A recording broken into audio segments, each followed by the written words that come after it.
बिस्मिल्लाहिर्रहमानिर्रहीम। कुरान पाक का पारा नंबर 4 सूरह निसा की आयत नंबर 3 या 4 है, जिसमें अल्लाह पाक ने साथ फरमाया फनकिहू मा ताबलकुम मिनन निसाए मसना व सुलासा व रुबा फ़इन खिफ़्तुम अल्ला तादिलू फ़वाहिदतन, बस निकाह करो ख़वातीन में से जो तुम्हें अच्छी लगे, 2 के साथ, 3 के साथ या 4 के साथ।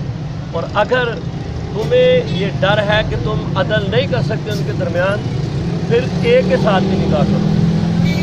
निकाह की नीयत से औरत को एक दफ़ा देखना जायज़ है, सिर्फ एक दफ़ा देख के पसंद करना जायज़ है, बार बार देखना जो है वो शरीयत इजाज़त नहीं देती। अच्छा, इसके बाद यह है कि अगर वो आपको पसंद आ गई है तो अपने पेरेंट्स को, घर वालों को उनके पास भेजे, मामला तय कर दें। बेहतर यह है कि वालिदैन की रज़ा को शामिल करके किया जाए।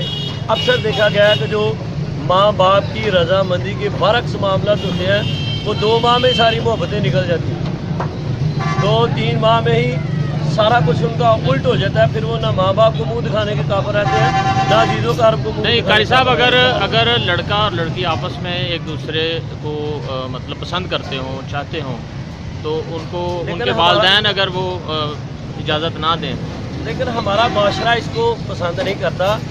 हकीकत तो यह है, जहाँ कुरान पाक का ये हुक्म है कि आप कर लो, वहाँ ये भी हुक्म है कि माँ बाप की फरमाबरदारी करो, कि माँ बाप के सामने आप उफ भी ना करो। सर कुरान और हदीस के मुताबिक वो शादी जो है वो जायज़ है या नहीं है?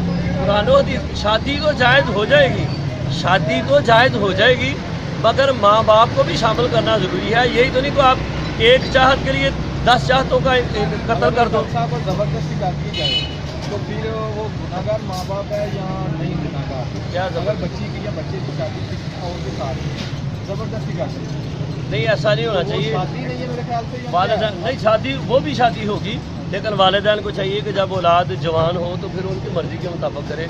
जैसे कि हज़रत इस्माइल अलैहिस्सलाम को हज़रत इब्राहीम अलैहिस्सलाम ने अल्लाह की राह में कुर्बान करना चाहता तो नीचे लिटा के पूछा था फंजुर माज़ा तरा, अब बताओ तुम्हारा क्या इरादा है? मैंने तो देखा तुम्हें ख्वाब में ज़िबा कर रहा हूँ, तुम्हारा क्या इरादा है? वो अल्लाह की रज़ा के लिए कुर्बान करना, लेकिन फिर भी औलाद की ख्वाहिश पूछी।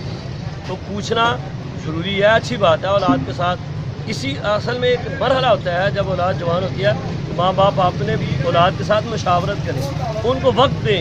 वक्त ना देने की वजह से ये जो है ना, ये बहम पैदा होते हैं और इस तरह की उलझनें पैदा होती हैं, मसाइल पैदा होते हैं कि माँ बाप अपने आप को कोसते हैं, औलाद वालिदैन को कोसती रहती है।